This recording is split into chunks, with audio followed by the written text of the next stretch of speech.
All right, well, welcome everybody. I'm really delighted to kick off this year's Holocaust and Genocide Awareness Week.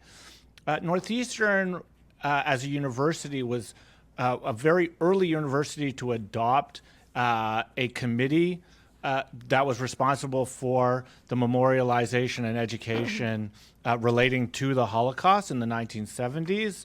And since that time, I think almost 50 years now, the university has had a committee that has planned programming around Holocaust education and memorialization, and in particular, an annual week, which is in the spring.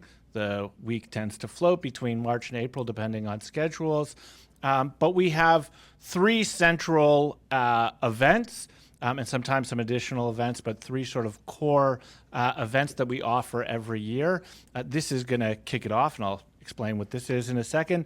But we also have, in addition to the Gideon Klein Holocaust Legacy Foundation presentation, which I'll explain in a second, we also have an annual lecture for a scholar who comes to talk about the Holocaust or anti-Semitism, and this year we are having Peter Hayes, who's coming to talk about profits and persecution on German big business in the Holocaust, and that's going to take place here on Wednesday from 5 to 6:30. That's for our annual Morton Lecture. And every year we have the Philip Backstrom Survivor Lecture, and that will be this Friday at 1:45, and Suzanne Resnick will be coming. Suzanne is really an incredible speaker who survived the Holocaust in France and witnessed the deportation of French Jews, including her father, and survived in hiding. And you know, as I've explained to my students, our window for experiencing these testimonies firsthand is unfortunately closing, and so it's more important than ever. This event that I'm absolutely delighted to introduce is called the Gideon Klein Holocaust Legacy Foundation Scholarship Presentation.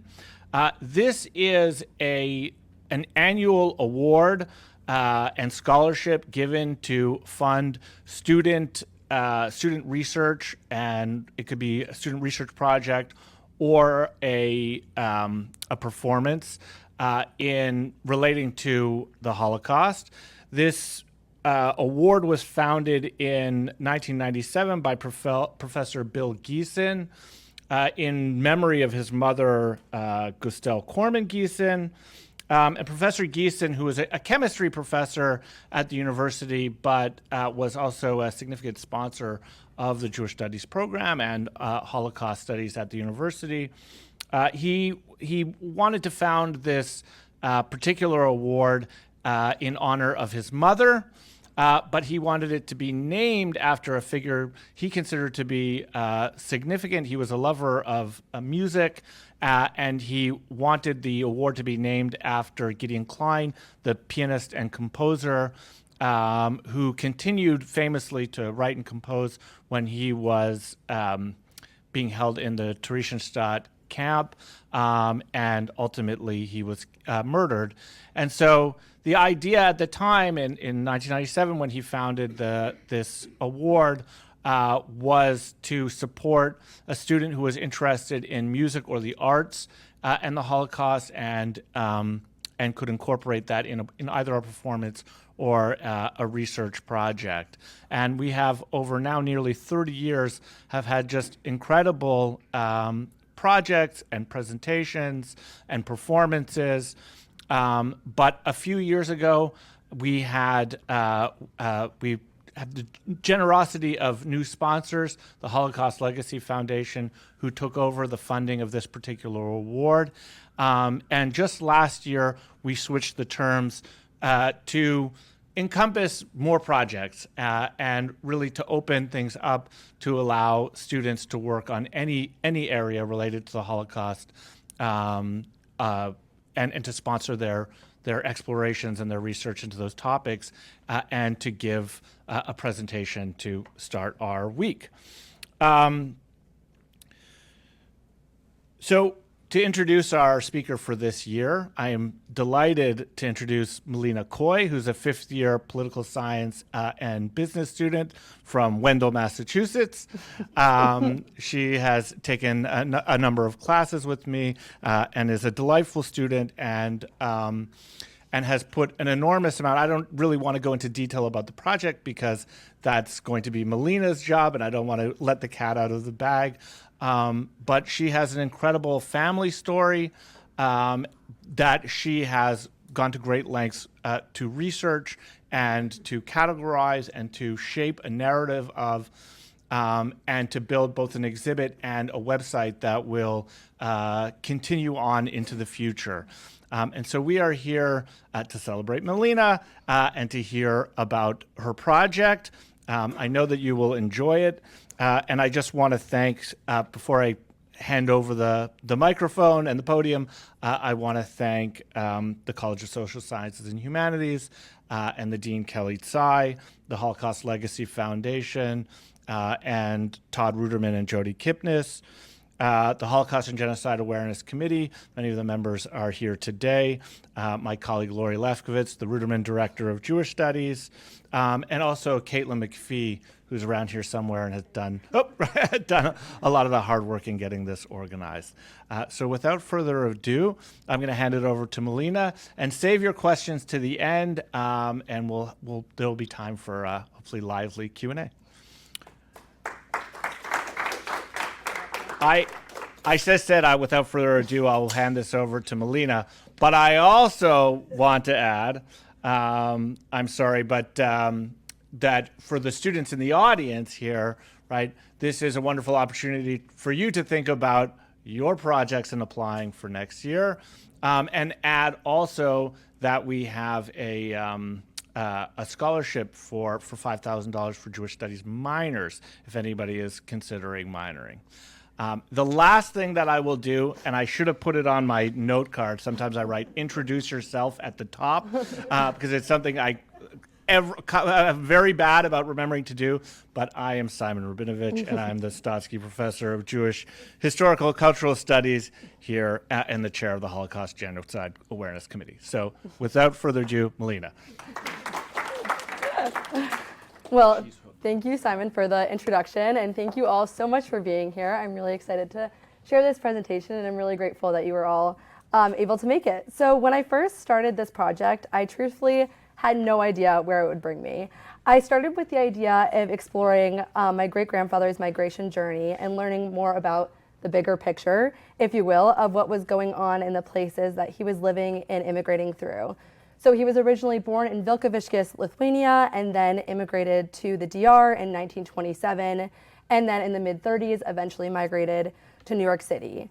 So when I began my research, I originally thought those three places were pretty unconnected, but the more I learned more, the more I realized that those places did have something in common, and that was there was Jews living there throughout all the time. And the further I got into the project, the more I realized I could take this project in 1,000 different ways.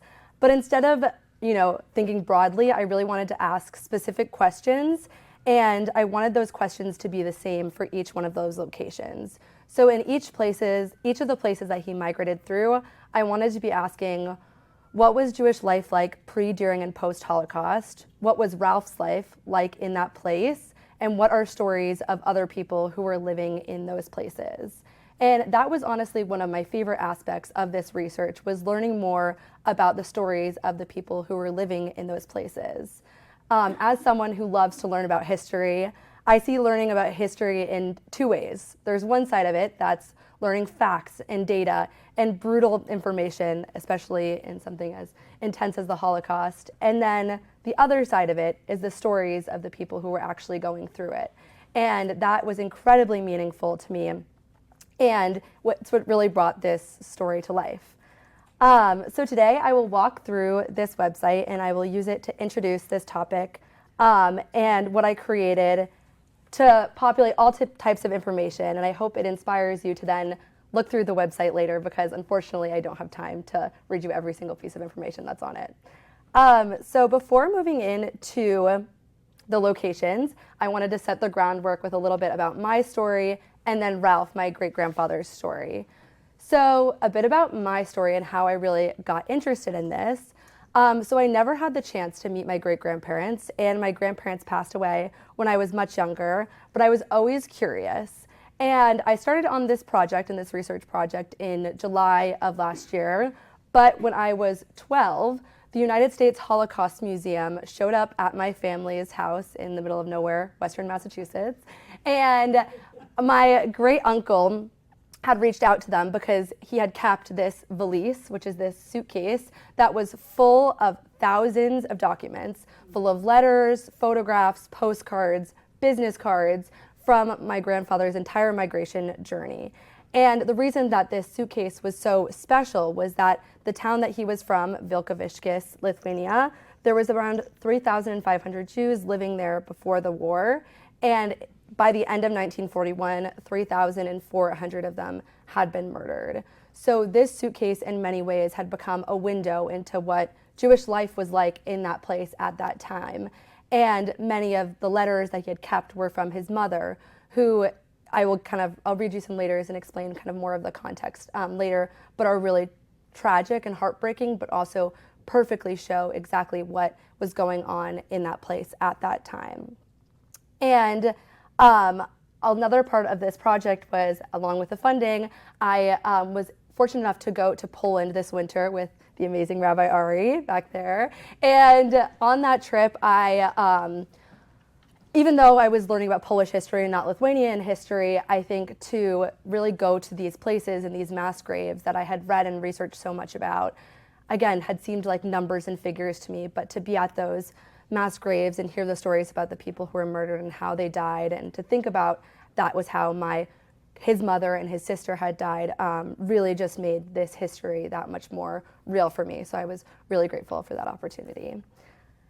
Now a little bit about Ralph's story. So on these collages that are kind of the front of the website are all photos of him that were from the suitcase, which were really amazing that we were able to preserve them. So Ralph was born to Michael and Ida Szyminski, along with his two younger siblings, Rivkala and Max. His father's name was Michael, and he was a horse trader who died of tuberculosis when Ralph was a child. And when his father died, his grandfather moved in. And his grandfather was a former quartermaster during the Russo-Japanese War. And he helped provide for them, and Ralph had memories of him stealing rations to help feed their family.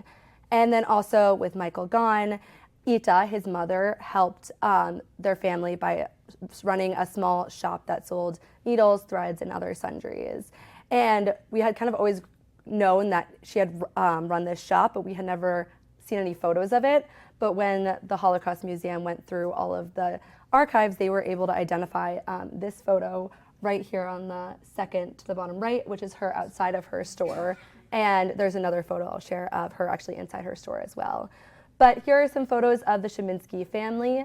That's his mother, his father, and his sister. And then the other photos are just other different family members. And then this photo here on the bottom left is the four of them. And I love this photo because it's really special that they're all together in one photo. And I also think that the family resemblance is very strong in that photo. To me, they all look very much alike. So Ralph's brother Max died in 1938, and we are not sure how he died. And part of me thinks that it might be in one of the many letters that his mother wrote, but as of now, we're not sure. But my thought is that it was most likely of disease or some other illness, because a few years later, in September of 1941, his sister and his mother were most likely among the remaining Jews in Vilkaviškis that were murdered in mass graves by German soldiers. And again, that is also something that was not ever confirmed. We don't know that they died there, but we do know that there is a date, which in September of 1941, when the Soviets kept track of how many Jews they killed. And after that, the communication also stopped between Ralph and his mother. So when leaving Vilkaviškis, Ralph completed gymnasium, which is a German word for high school, in 1971 when he was 16 years old. And he left for Lithuania, for the Dominican Republic, where he kind of joined some kind of network of extended relatives that had been in the Caribbean already. One of the questions I had when researching is why were those relatives there, and I never really found an answer, but they were in the Caribbean as far back as the 18th century. And Ralph's family only had enough money to send just one person, and because he was the eldest, he was chosen to go. And the plan was likely for him to get a job and then send for the rest of the family, but unfortunately, that was not the way it worked out. And he crossed the ocean in a freighter, and this was his first time away from home, and on his journey, he was incredibly seasick and homesick, and he slept under some stairs in the boat, and he remembered that he told his son that the captain was very kind to him and encouraged him to eat. And I love this story because I communicated a lot with my great uncle, who's Ralph's son, and he only remembered these very random tidbits of Ralph's story. And this was one of those just acts of kindness along his immigration journey that he remembered for the rest of his life. And I just think that in a time where everything was so hard, those acts of kindness just went such a long way that he remembered it for the rest of his life. And then on the right, there's a photo of him, his high school photo, class photo. And then below that is a map that just shows the red arrow as Lithuania to the Dominican Republic, just to kind of show how long that journey was. And we're actually also not quite sure exactly how long the journey was. We know he left in 1927, and his son and the Holocaust Museum said he arrived to the DR sometimes in the mid-30s. So I think that journey took a long time, but it shouldn't have taken 5 years. So there's either some dates missing or some part of that that information that's a little off that I would love to, further figure out. So now for my favorite and one of the most meaningful parts of this project was the letters. So during his time in the DR, and then when he arrived to New York City, he remained in constant contact with his mother and siblings, and they would send him these letters and photographs and other goods from Lithuania. But the majority of the correspondences were from when he arrived to New York City. And so I broke the letters up by year, and I counted in total there was 577 letters that were preserved, which is an incredible amount. And this is them broken down by year. So as you can see, a lot of them were from 1938 to 1941. And then on April 10th, 1941 was the last letter that he received. And that's also the time that the Jews were being put into ghettos, and also the men in Vilkaviškis were rounded up before the women. And so it makes sense that the correspondences ended between him and his mother around that time.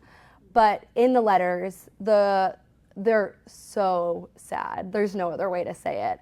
It's a lot about her frustration with her economic situation, so much grief about her child Max dying in 1938. Frustration with Ralph not writing her enough, and then once he gets married, frustration about his wife not writing her enough, which, classic Jewish mother. But she also talks about her dead husband, Michael, and then a lot of frustration with not receiving a United States visa.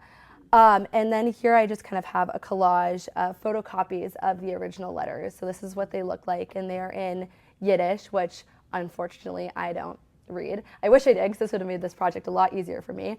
But I also just think it's so beautiful, the way that they're crafted, and even when I'll read them to you, you'll see they're very poetic. And in many ways, I feel like they're just their own art pieces.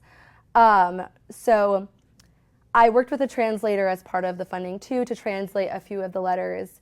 And on the left, I have the original letter, and then on the right, I have the English translation. And I'd love to read a few of them to you.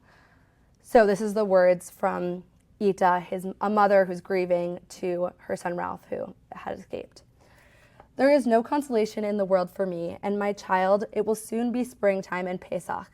Everything will be in bloom, and my child would have been gone from the earth. Everyone rejoices from the spring, but I cannot stop crying every day and night. Nothing interests me. My child has died along with my life, and I remain in the world. Who knows for how long? This moment, I understand that it will be thus, but I had hoped to come to my children, but now I see that all is lost. So it was destined for me by God. Excuse me if I upset you. I don't mean to say these things, but it seems to me as though I'm talking to you. How goes it with you? How's business? Do you have work? Why have you moved to another address? The dwelling that you used to live in may have received. My letter may not reach you by Pesach. Tell me where you were at the parents-in-laws and how they are. Send them warm greetings, also the Freeds. I will end my letter. Be healthy and strong as your mother wishes for you. And then this one she addresses to Ralph and his future wife. And she says, Beloved and dear children, it has been 5 months that I have not received a letter from you. I am nervous and worried about you. And exactly the 2nd of April brought in a letter from you. With trembling hands, I opened the letter and stunned read that the letter is actually from Tili. It also seemed to me perhaps I wasn't reading it correctly, and it seemed to me that Rivke had come from work and explained the mistake to me. But waiting 5 months and seeing your handwriting was also good for me. The last page that you, my child, wrote to Rivke and Anila letter made me weep with aggravation. But from Tili's letter, I understood everything, how everything goes with you. I'm a little confused and upset that you write you will have to go to work, perhaps as a servant or maid. I understand that you wouldn't have written this to me, but I am still one unhappy mother. I must know everything. I am not afraid. Just stay healthy. If only Mikola had lived and earned money, how happy I would have been. I have lost everything. My world is dark, and my child, I have not forgotten for a minute his every word and the great love for me. In the world that there is no child should be so old that a mother that he had me and listened. And I myself wonder that I am still alive. This is already the 3rd year, and I console myself with his grave at this time. I received your last letter from Santo Domingo, and nothing more. I don't know myself what that can mean. Everybody receives letters, and I don't. I write very frequently, and you write that. You receive no letters. Write more often, my child. Perhaps one letter will reach me. You know that you are my only consolation, and when I don't receive any letters, I become completely nervous and sick. If only I could come to, and Annalie would live on, I would console myself with them. To my great misfortune that they did not permit me to come and leave me with all their powers, I have had to come to, and from there I live. My Rivke would have not failed. She too would have gets in live. I must blame you, child. You have not understood my pain. You do not know what a mother is. Now everything happens to me. If I had seen Fael, it would have seemed to me that I were near Mikola. I sense that for me, it will not come quickly enough, that I will be near Mikola. I am now alone, all alone. Rivke isn't here the whole day. She works hard until 12 at night. She earns enough to live on, but it is very hard for me to get anything better for her, and there is no support. I miss my Mikola with every step I take. He would bring whatever he earned and give it to me and be happy that he could give to me and never asked. And so those are just 2 letters, and there's 575 other ones, but each one there is this common theme of, from my interpretation, it seems like she's processing her guilt, and she's almost using these letters to therapize herself and process her world crumbling around her, people dying, and the loss of her son. And it also really seems like she knows her time is going to come in these letters, and she doesn't have any faith that she will live on. But in many ways, what gives these letters so much power is that this is what gave her voice an ability to live on, and her memories were able to be remembered with these letters. So even though they are beyond tragic, I think they're also really beautiful, and I'm really grateful that we have them all.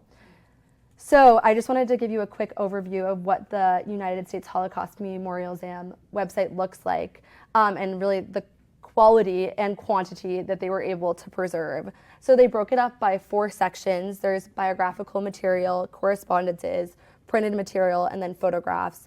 And then they were able to break it down even further from there by year and by topic. So this was really my starting point, and also what made this project possible, because without being able to speak Yiddish, I would have never known what were in those photos, what were in those letters, or any of the years that they were coming from. So now that I've shared a little bit with you about my story and Ralph's story, I am going to move into the real historical content of it, which was the places that he was living. So starting with Vilkaviškis, Lithuania, and like I mentioned before, a lot of these are all photos that were in the valise, and a lot of these were actually postcards that his mother had been writing on, and these were the front of it. And that's why these photos are so valuable too, because these are some of the very few photos to exist of what the town looked like before the war. So just a little bit of what Jewish life was like in Vilkaviškis. So starting with before and during the Holocaust, Vilkaviškis was a small town in southwestern Lithuania. Jews lived in this area as far back as the 14th century. And then there was a synagogue that was built there in the 16th century. And in the top right is a photo of that synagogue. So despite some pretty severe Starsist laws, there was a strong Jewish population. In 1856, the town had over 4,000 Jewish residents compared to 834 Christians. And then in the late 1800s, the Jews made up approximately 60% of the population. And then by 1939, they still made up around 45% of the town's population, which was pretty significant numbers. And most Jews in Vilkaviškis were employed by skilled trades. They had a very large brush making industry that employed a lot of Jewish people in the town. And the social and cultural Jewish life in Vilkaviškis was active and organized. The community had several educational institutions, including the gymnasium that was founded in 1919 and where Ralph went to school. So on June 22nd, 1941, Germany invaded the Soviet Union and German force entered into Vilkaviškis. And during the fighting, many Jewish homes and synagogues were destroyed. And then around a month later, on July 27th of 1941, the systematic murder of the Jews in Vilkaviškis began. Lithuanian guards surrounded the Jewish ghetto to prevent panic, and they did a lot of extreme measures to prevent panic and escape attempts. And they reassured the Jews that nothing would happen to them, and then they took 250 men and gave them shovels and instructed them to dig ditches, and they told them that they were digging ditches for oil tanks. And this lie was so extensive that they even had mechanics come and measure and talk about the oil tanks that were coming. And then the day after, approximately 800 men, including 65 non-Jewish communists, were taken back to those ditches in order to undress, and then were shot and buried into those ditches that they had prepared the day before. In the town, many people didn't believe that the men had been killed because they had done such a good job preventing the panic. But as rumors circulated, they thought that they had gone other places for labor. And here on the right are photos of the Jewish men right before they were shot, and then below that is a photo of the Jewish men being shot into those ditches. And then on August 1st, 1941, the remaining women and children were forced to move into barracks and were allowed to bring very, very little possessions with them. And then just a little bit more than a month later, the day after Rosh Hashanah in 1941, the Jews that had still been in the ghetto were all murdered. And the number that was in the Soviet records were 3,056 people. By the end of 1941, there was thought to be no Jews left in Vilkaviškis. This is what I was talking about before, how these are the facts that are really intense, but also hard to picture and visualize. And I'll share with you a letter that was saved from another woman who was in hiding at the end of 1941 and kind of knew that she was going to die and knew that they were coming for her. And it does just such a perfect job of even she knows these dates and writes about these dates in her letter as well. So after the Holocaust, survivors returning to Vilkaviškis found the town recognizable, but a lot of the buildings and homes were gone. It was bombed pretty severely. And in the top right photo is actually what it looked like after the German invasion. The mass graves are on the outside of the town, and that is where when descendants of these people who were the Jews who were murdered, when they go to recite Kaddish, they go to the mass graves outside of the town. And there was some individuals who had participated in actions of Jews during the occupation that were living freely in Vilkaviškis.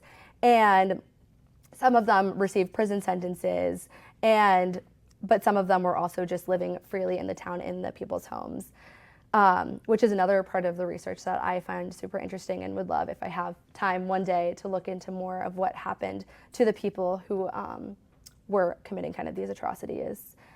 A few Jews who did return to Vilkaviškis after the war. One of them was Mir Rubenstein, who upon return found out that his wife and child had been murdered.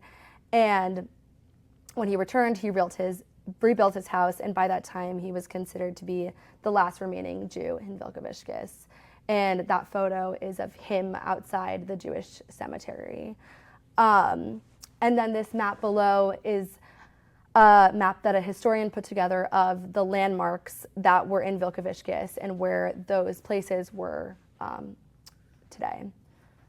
So a little bit about Ralph's life in Vilkaviškis. So obviously he left before things got really bad, but Ralph Ettelson was born at Szabinski in Vilkaviškis on June 10th, 1911, which is also my birthday, which I think is kind of special. We share a birthday. But his son, Richard, recalled later that Vilkaviškis lived without many luxuries. Hot baths were a weekly outing, and the central bathhouses of the homes were heated by a Russian-style stove that wound horizontally through the rooms to keep the cold at bay. And when asked about Ralph's life, when his children would ask him, he really didn't like to share anything. But I think the stories that he did share, like the chimney, is so interesting because everyone wanted to know so much more, but that was what he was willing to offer. The community was tight-knit, but there was shadows of anti-Semitism. On Christian holidays, he had memories of taking the train to Russia to avoid pogroms, and he also had this memory of rioters bursting into a relative's house, and the woman of the house told them that if they wanted to chop wood, they could do it in the barn, which I think was incredibly gutsy, because I don't think I would have had that courage to tell rioters that.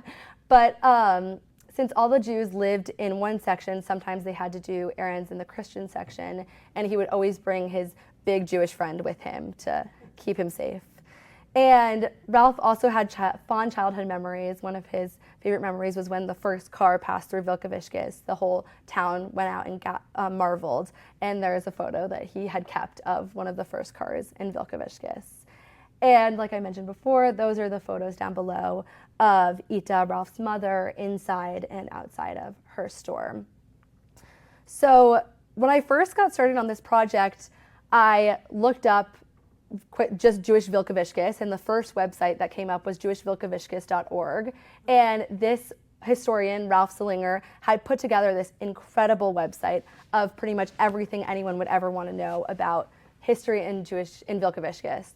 And so I reached out to him, and we met for like 3 hours, and he really is the one who taught me all about this history, because there's really no other websites. He even said that he asked ChatGPT to tell him about Jewish Vilkaviškis, and ChatGPT said, I really don't know much, but this guy, Ralph Selinger, has put together a lot of work. And he had gone through a very similar he wanted to learn more about his family, and had gone to a bunch of places in Europe that his family had lived. And then when he went to Vilkaviškis, he said, you would have never known that Jews even lived there.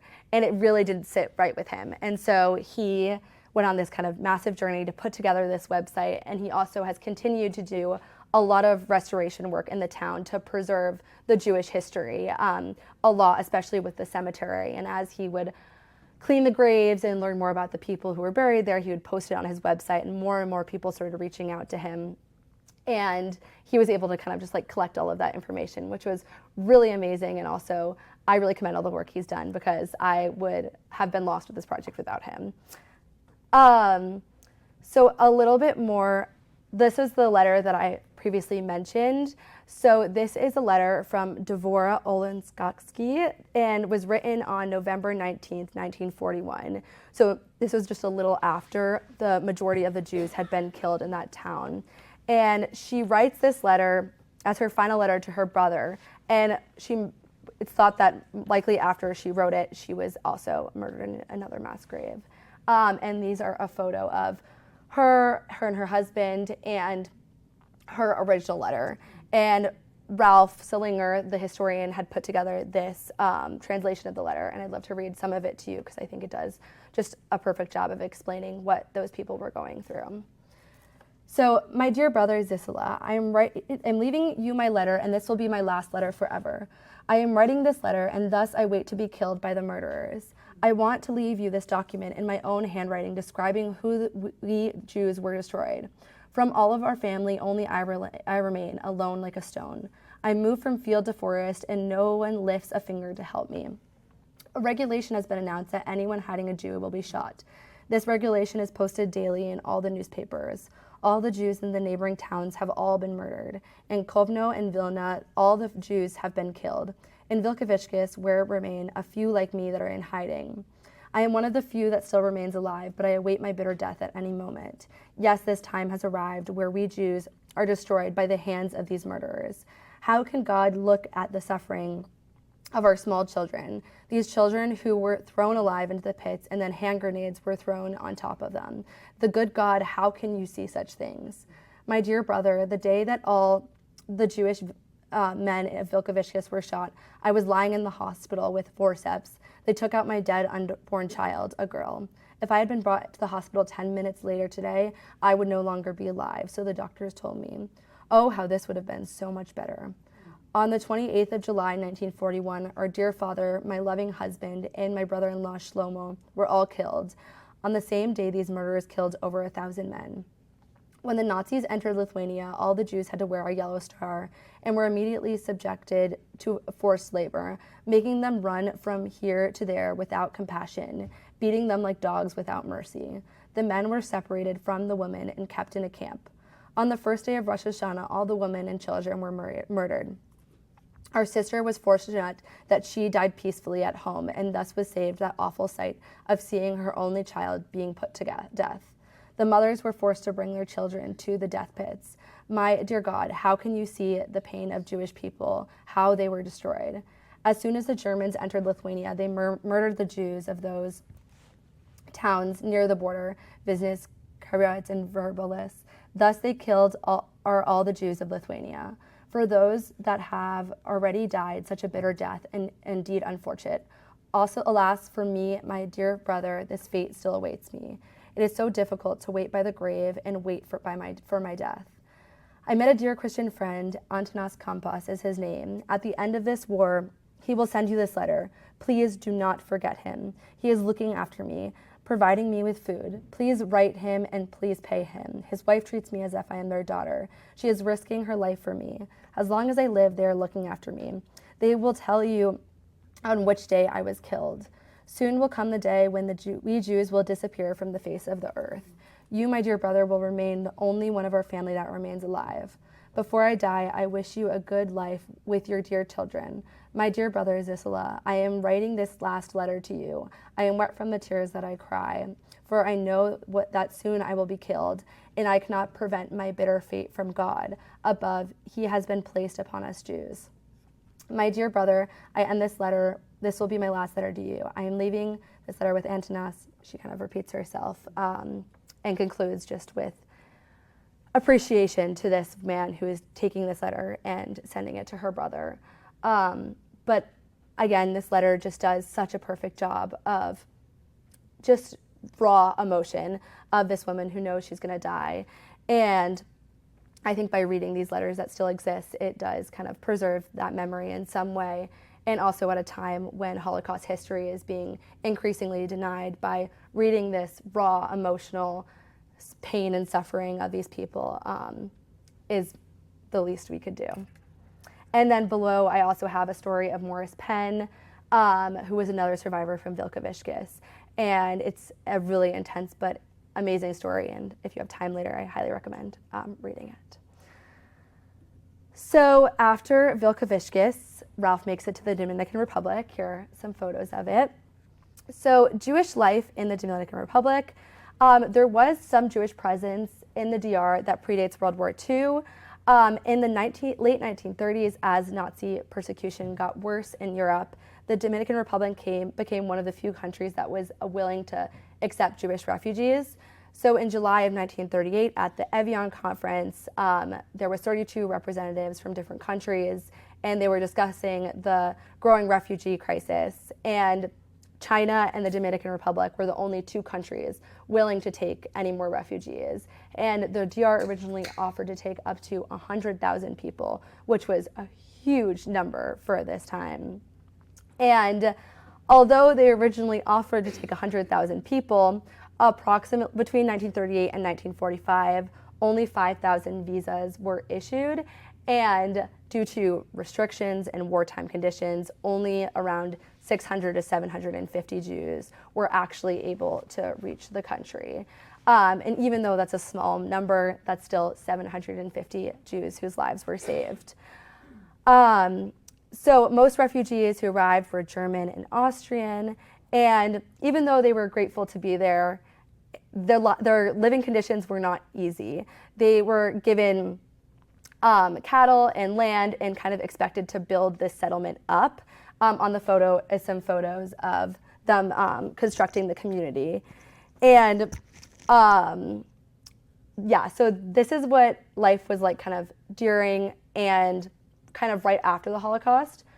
But after World War II, as world borders started to open up again, the Jewish community in the DR steadily started to decline. A lot of people moved from the United States or Israel. And Sosua was the main city that the Jewish immigrants had all been in. And although they had built this agricultural settlement, they kind of all started to leave it behind. And beginning in the 1970s and accelerating in the 1980s, tourism ramped up and the Jewish community kind of declined. So today, the Jewish population of the Dominican Republic is estimated to be around 100 to 300 people, mostly living in Santo Domingo, so they had kind of migrated up. Sosua is a little farther south. And Jews in the Dominican Republic were able to practice their religion freely, which was amazing for them. And this country had two synagogues. One was in Santo Domingo and the other one was in Sosua. But now there is no rabbi that's there today. They have visiting rabbis that lead services on High Holy Days, but there's really just not much of a Jewish community there today. On the bottom right, there's two photos. This photo above, the one of four of them, are some photos of Jewish refugees that are on display in the airport at Puerto Plata, which is an airport in the DR, which I think is really special that they show that at the airport. And then below, there's also a Museo Judío de Sosua, which tells the stories of, I mean, it's Jewish Museum in English, but it tells the story of the Jewish refugees during the Holocaust. And I would love to learn more about it, but this synagogue or this museum doesn't really have much online, and the only thing I was really able to find was this photo of the outside of it. But a little bit about Ralph's life in the DR. So he arrived in Samana in 1930s, and he obviously arrived before the war, and he did menial work in a cheese factory. By that time, there had been some other Jews from Vilkaviškis that had also established there in Samana. And most people traveled by horse, and the village was only accessible by boat. And Ralph had some other cousins, the Paiwanowskis, who had immigrated from Vilkaviškis to St. Thomas in the early 1800s. And then Ralph Paiwanowski, who was a descendant of that, ended up being the governor of the Virgin Islands, appointed by President Kennedy, and served from 1961 to 1969. So even after Ralph left, there was still some of his relatives living there. And the Paiwanowski side of his family were very well off, but Ralph's side was extremely poor. And we think that it was part of Ralph's decision to go to the Caribbean was because he had had some family who had already made that journey. And then here is some photos that he had taken in the Dominican Republic. And the bottom right is, this is him on his horse. His horse's name was Whiskey. And when asked about what happened to Whiskey, he apparently would never talk about it because I think he missed his horse.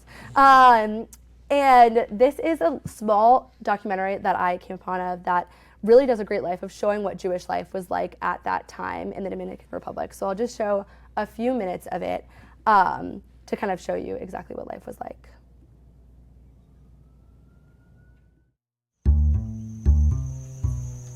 Sosua was just a piece of land with a few buildings on it. It was a very primitive part of the world and very sparsely populated. There were 2 barracks and a few shacks, no electric light, and the mosquitoes were humming.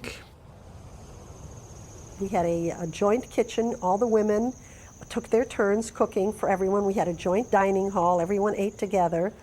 The houses did not have individual kitchens. It was really a communal living.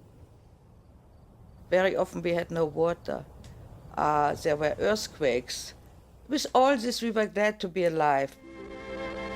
And at Sosua, life and industry had been speeding on with all the enthusiasm and ardor that typify a people charting a new beginning. Hundreds of virgin acres were cleared in the first months.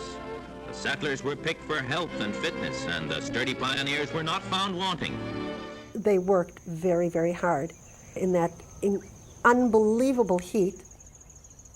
And you got to understand that these people were either merchants, intellectuals, or in business. None of them were agriculture. I've never stuck anything into the ground that came out again. It was a completely new experience. We tried everything. We tried bananas, which flourished. Los dominicanos eran que ordeñaban y se ocupaban del arreglo de los animales. Cada colono tenía un grupo de dominicanos empleados también. So I learned how to work on a pig farm. I learned how to make butter and cheese. I learned agriculture. I had to clear pasture to live. So that's just a little bit of it, but if you're curious about what Jewish life was like, I highly recommend the next 6 minutes of this documentary. And then below, I also include 2 stories of other people who had family members or them themselves living in the Dominican Republic at that time, which are also really amazing stories. So after the Dominican Republic, he eventually makes it to New York City. And when researching this project, it was very interesting because I feel like a lot of us have some context and knowledge of what was going on in New York City at that time and have connections to people who were immigrating. But the Dominican Republic and Vilkaviškis were 2 more random places that of just history that I hadn't really learned about. So instead of going really in depth, I just wanted to highlight 2 or 3 things about what Jewish life was like in New York City. So life at that time for Jews immigrating was challenging.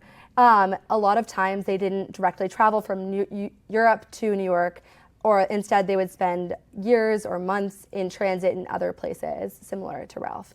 And Ralph's migration journey was very typical for a migrant at that time, and the 2 areas of his migration that were the most common between other immigrants were, the first one was U.S. immigration policies cost lives. He wasn't able to get a visa for his family members, and therefore his family wasn't able to survive.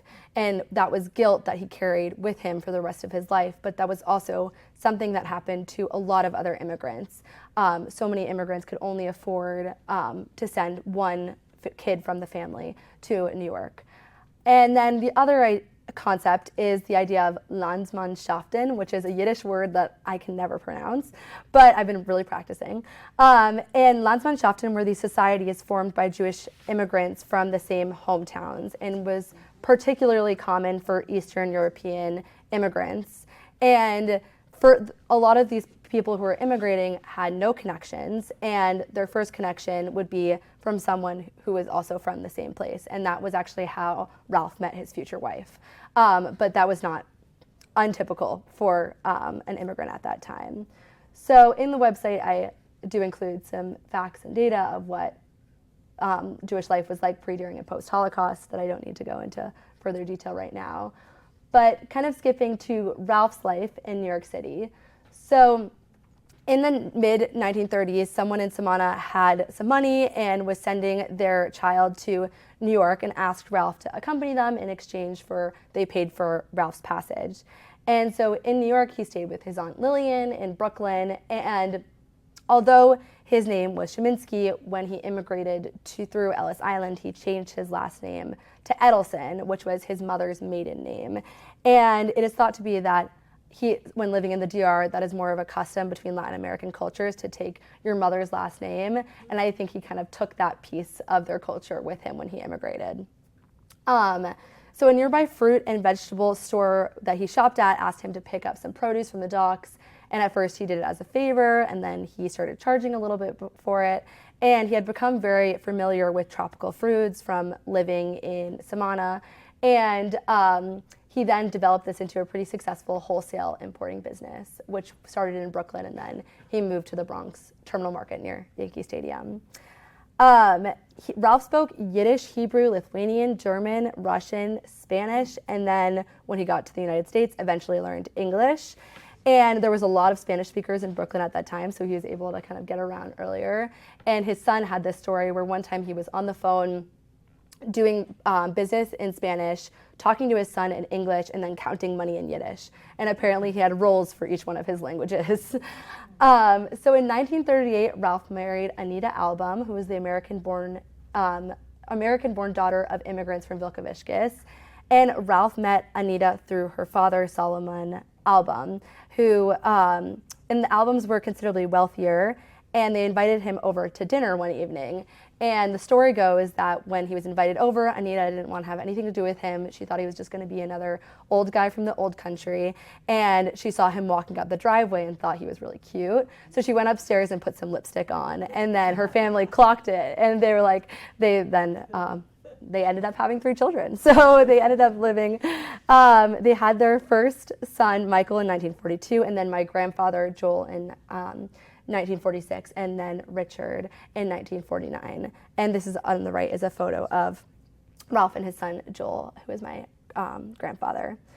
And because of his business, he returned to the DR pretty frequently, and he was able, and due to his immigration status, like I mentioned, was never able to bring his family to the US, but he continued to receive those letters. When Ralph actually returned to Vilkaviškis in 1960 with his extended family, that is a photo of his extended family on their trip back to Vilkaviškis.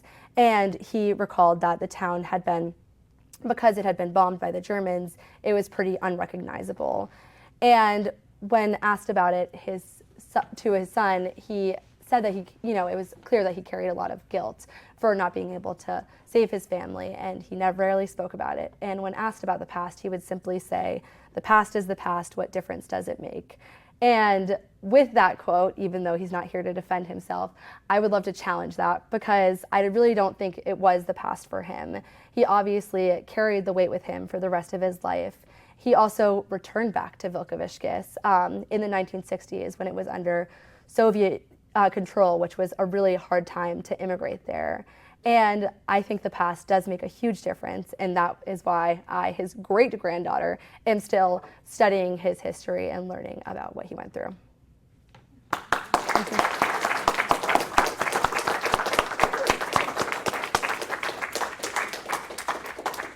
Well, thank you, Melina. That was really such a wonderful presentation, and it is a really wonderful project. And I also encourage you to look at the website itself, which is.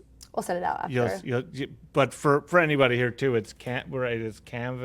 It is biggerpicture.mycanva site. biggerpicture.mycanva.site. Any questions? So just talk into the microphone for the live stream. Representing Melina's hometown. Fabulous presentation. Thank you so much, Melina. So much to learn there. I'm just curious, if I'm remembering correctly, your great-grandfather left in 1927. Mm-hmm. And I'm curious what the motivation was. The Nazis weren't in power yet. How many children were in that family? They sent one. Do you know about why was he sent halfway around the world to the Dominican Republic at that time? I think that there's a few layers to it. I think that things were starting to get bad, and they knew that I think they had this feeling that things were going to get worse. And so their original plan was to send for him, and that he would send money back, and that he would be able to have further opportunities that they wouldn't have in Lithuania. And that also, since their extended family had migrated to the Caribbean, they thought that he would be able to join them. And I really do think that they had a lot of hope that once he got there, he would be able to send for them, and it would have made their migration a lot easier. But that wasn't how it played out. I think you mentioned that there was about 500 plus letters that were in this suitcase. How many of those letters are still yet to be translated? 567. And yeah, it's definitely a future project that I would love to do, because I think that there's so much undiscovered history in those letters, especially about questions of what happened to Max, how did he die, her other son, what was life like in the ghetto, when were they moved out of their home, and because those letters are so raw and there's so much in it, I think that she probably did talk about it at least some other time in those letters. Also, in that valise, was there anything else that was documents that were of interest that you came across? Obviously, all the photographs, that was definitely the most interesting thing. There was just kind of a really wide range. There's affidavits, there's lease property information, and I am curious the motivation behind him and why he kept some of those documents that seemed so random, because I would have just thrown those away, but I think he must have kept them because they had some value to him, and I would have loved to ask him that. But if I can make a plug for learning Yiddish, as I told Melina, there are some great programs out there, students. If you're interested, actually, there's one in Amherst at the Yiddish Book Center. There's a wonderful one in New York and a wonderful one in Tel Aviv. So if anybody's interested in learning Yiddish, come talk to me. I can direct you to a program. Great job.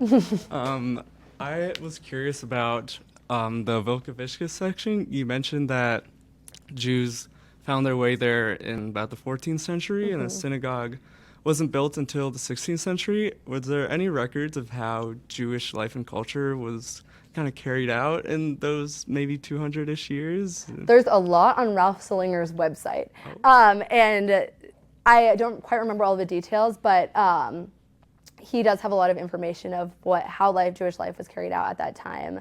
I focused more kind of on the Holocaust section, because that's how I kind of centered my research. But I am curious about what was going on in that place before that. Thank you. Are there other questions? Any students with a question?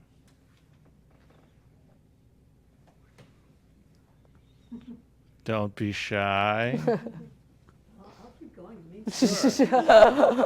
Melina, take it away. Did we do the math right? That if there was 500 some letters over 3 years? It was 4 years, yeah. So, but it's like a one letter every 3 days or something. Yeah. She must have been sending, I think, every day. She probably sent it. I think in some ways it feels like a diary entry to me. They seem as personal as reading someone's diary, but yeah, the ones he kept. And I'm sure that there was some before, but these are also just the ones he kept. The ones that the Holocaust Museum published, because I assume that some letters were not able to be read or in not as good condition that they didn't publish.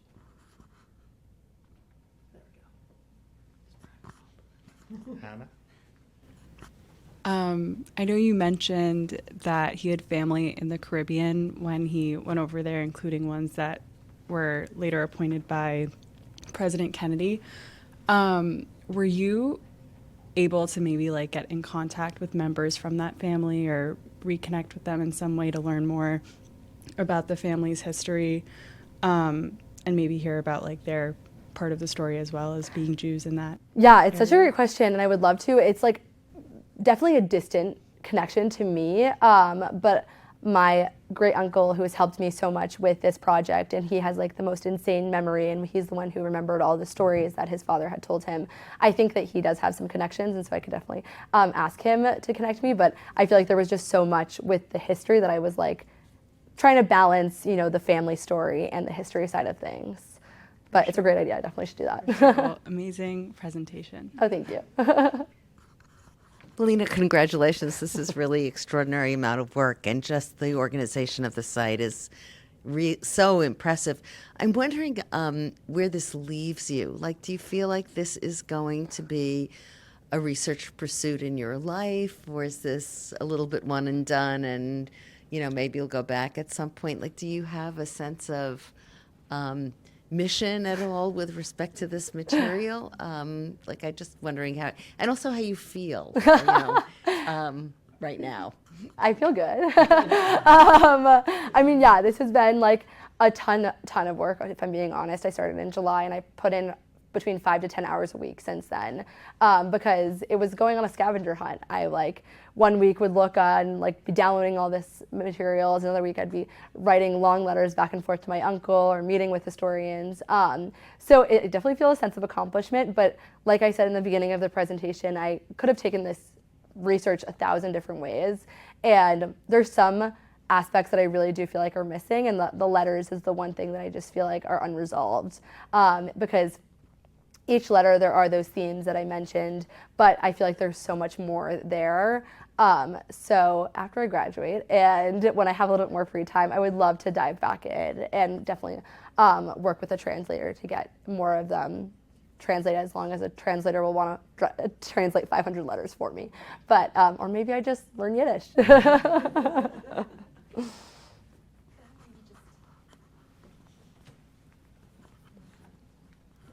Thank you. I also want to applaud the presentation and your work, and just add to what Laurie was saying. Of course, a lot of it is your personal contribution and personal story, but just to be clear for all of us, the destruction of Jewish communities in Lithuania was near total. And you addressed it and you spoke to this. And so that makes your contribution quite extraordinary, also in scholarly ways. You spoke to the importance of testimonies and keeping these memory alive. And I just wanted to emphasize that backdrop, and maybe to add to Laurie's comment that I hope to see you working with this personally, but also, personally for you, but also in terms of the scholarship that needs to really be kept, considering the destruction that took place in the region. Yeah, absolutely. And I think that's why the Holocaust Museum took such an interest in this, in the Vilkaviškis, because there was just, I don't think they had ever received that many artifacts from Vilkaviškis. And even when if you Google Vilkaviškis, there's truly 5 websites that come up, which just shows how that history, if we hadn't have kept that, or if people like Ralph Slinger didn't want to do the research, that history would have been forgotten really quickly. So now it's 6 websites, including you. Yes, it's true. Good point.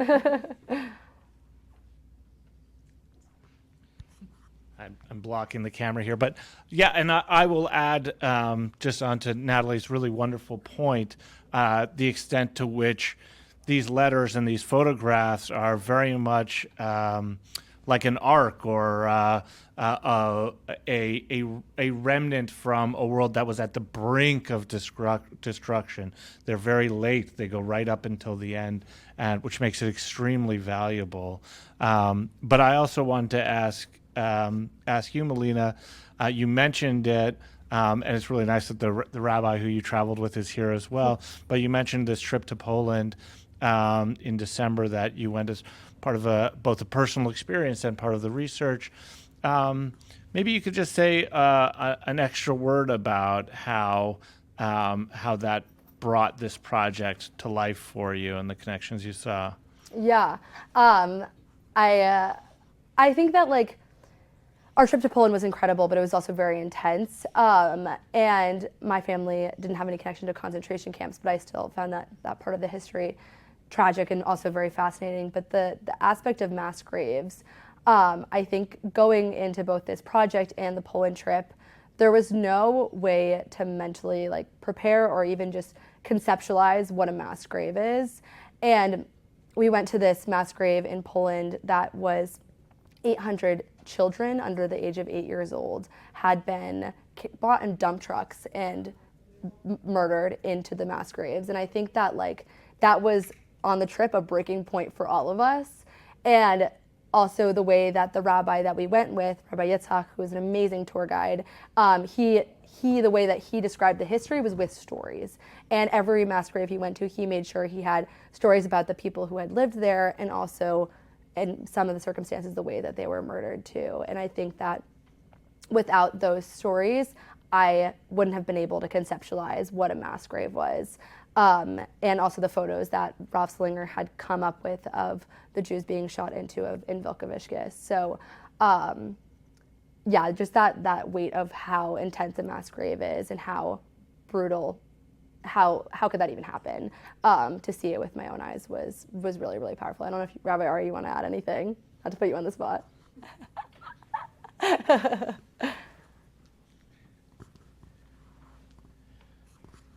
Sure. So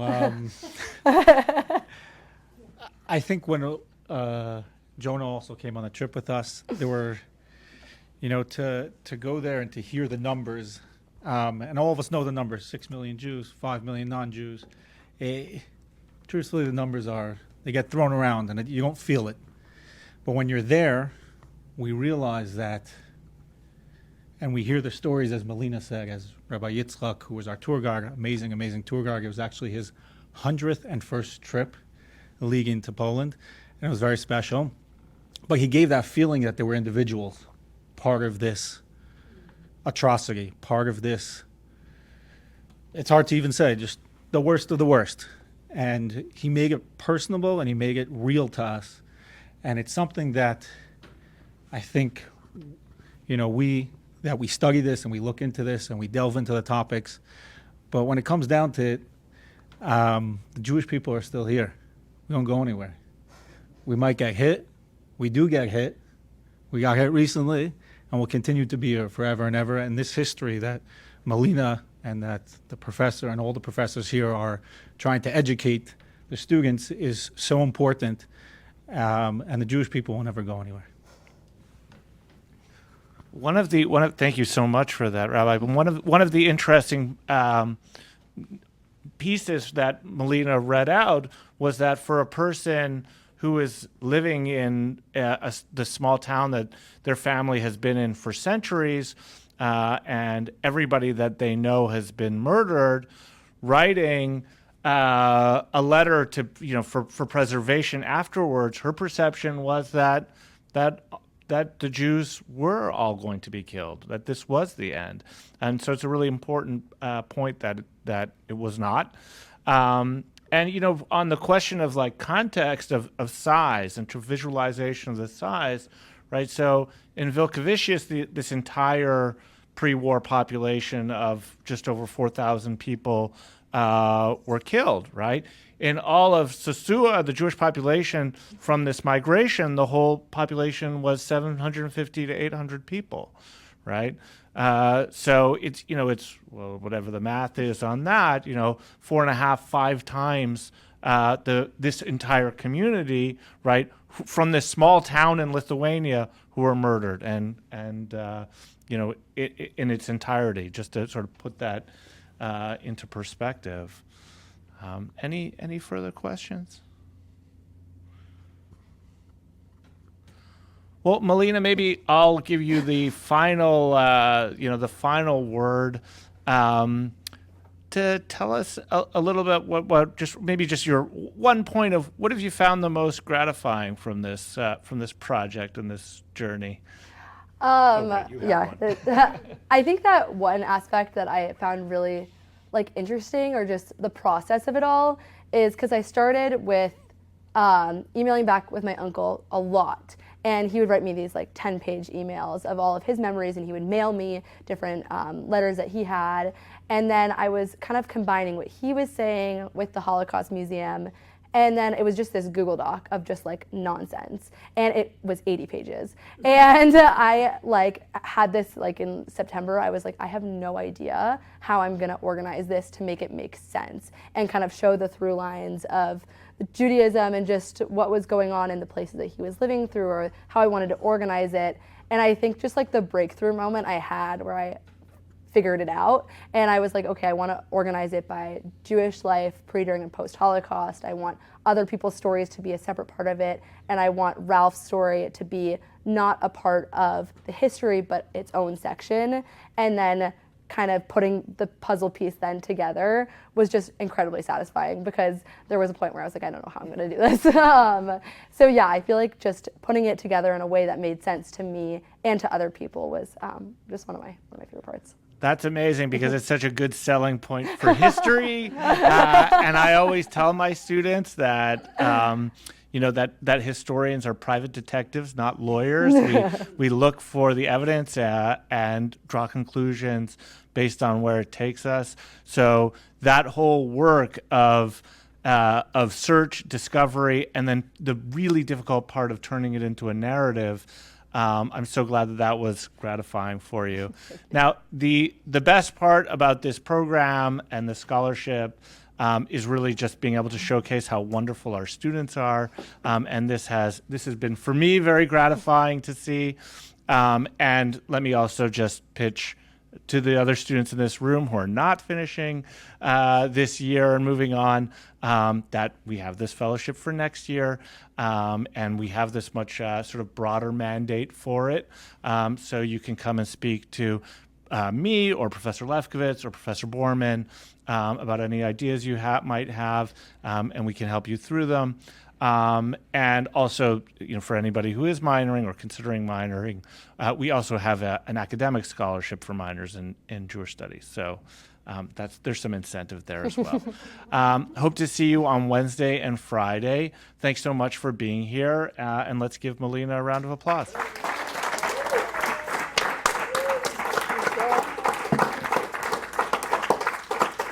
That was really great. Thank you.